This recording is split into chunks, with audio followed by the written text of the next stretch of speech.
we want to thank you for joining with us. Today we have a very special event for you. This is my parents, Obie and Carol Walker, and they're going to share with you today about the memories and history of the bus, and I hope you enjoy it. We had a group way back named the Gloryland Travelers, and we had a converted school bus, and we got 4 miles per gallon, and that was kind of expensive. So this bus here belonged to the Watchman Quartet, and they went all over the United States singing, and they sold this bus to another group and in Bonita Springs, Florida, and they busted up, quit singing.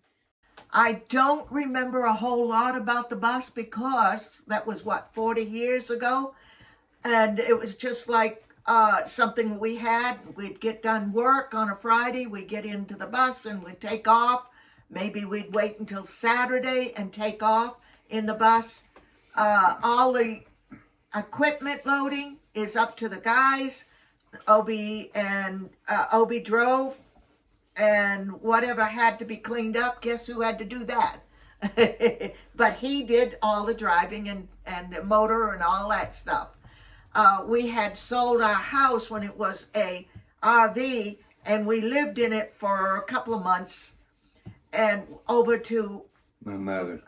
Obie's mom and dad's while we was waiting to move, and we were going to move to Maine with the bus. But we didn't. We sold it. We moved to Alabama. Oh, we moved to Alabama. Well, there was a lot of moving we did. And we put the bus there, and then they sold it. So as an RV, it was wonderful because everything was all set up. We even had a full bathroom in it with a bathtub. And I mean, that was comfortable. But we had the kids, and our daughter and our son Charles was teenagers. So there's a lot of memories of them as young teens growing up, going different places, going to the churches, and there's a lot of stories as the church, but we'd pull up on the buses. One time we pulled into a Burger King type place to have some sandwiches, and it was almost closing time. We pulled up, and the people inside were scared to death because here comes the bus, and they thought there was a lot of people coming out of the bus. Oh, yeah. And they were, what are we going to do? The manager came out, how many of these? Well, there was only 6 people. 6! He was disappointed because there wasn't a whole lot of people to eat burgers. She thought there was 30-something people. Yeah, I thought it was a whole bus full of people. And there's 4, I think there were 6 or 7 of us. So that was it. And everybody was disappointed, but we went in and got our hamburgers, and they said, well, I can't believe that. Big old bus with all you. What are you doing in the bus with just a few of you? So we went up and looked at the bus, and we traded our school bus to Bluebird 40-footer on this bus. And we bought this one and started using it for singing, going all over everywhere singing the gospel. And so from the time this bus was off the Greyhound lines, it was in the gospel music. So we went all over everywhere. And one time I can tell you, we went from Naples, Florida, all the way to Louisville, Cecilia, Kentucky, just a little bit below Louisville, Kentucky. And then we'd come up to Jasper, Alabama from Naples, Florida.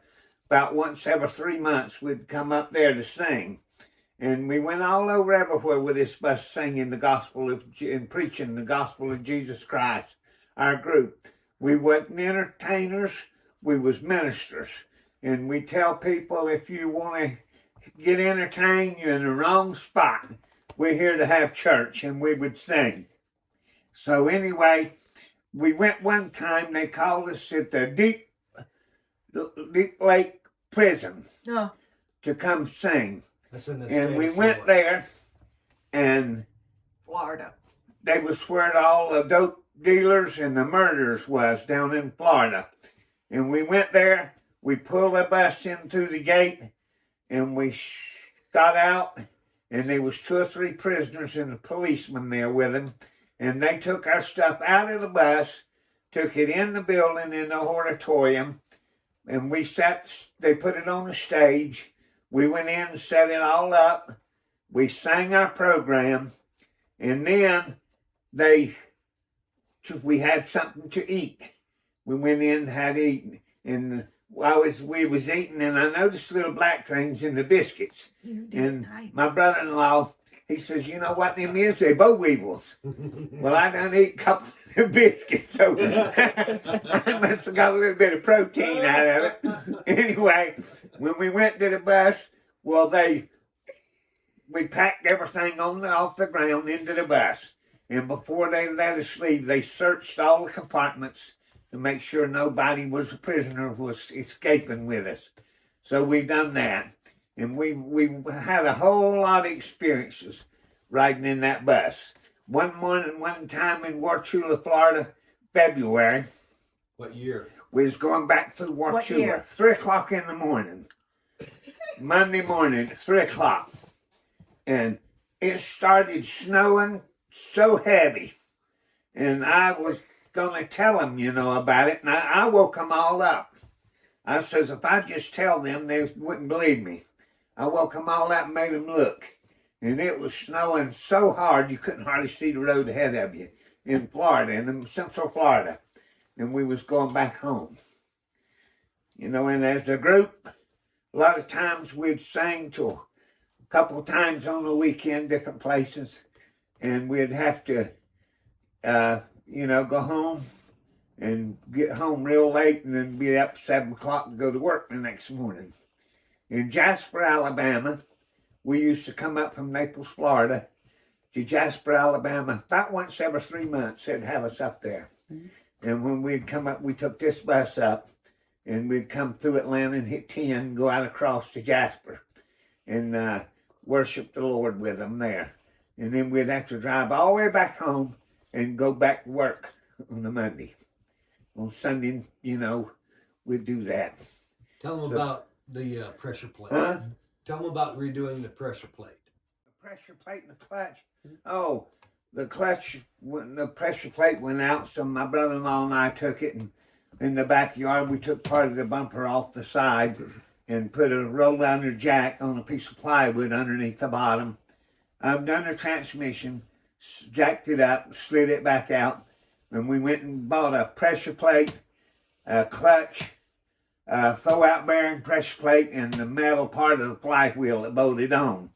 And when we went to get them, well, a guy I knew had a parts store. We went to get them, and he had the wrong ones.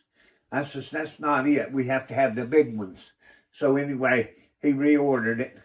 And it was $800 something for all of it back then. And we took it home and replaced all 86. that. And one time we was going, I guess we was going somewhere up in North Florida somewhere. And I run over an old tire in the road.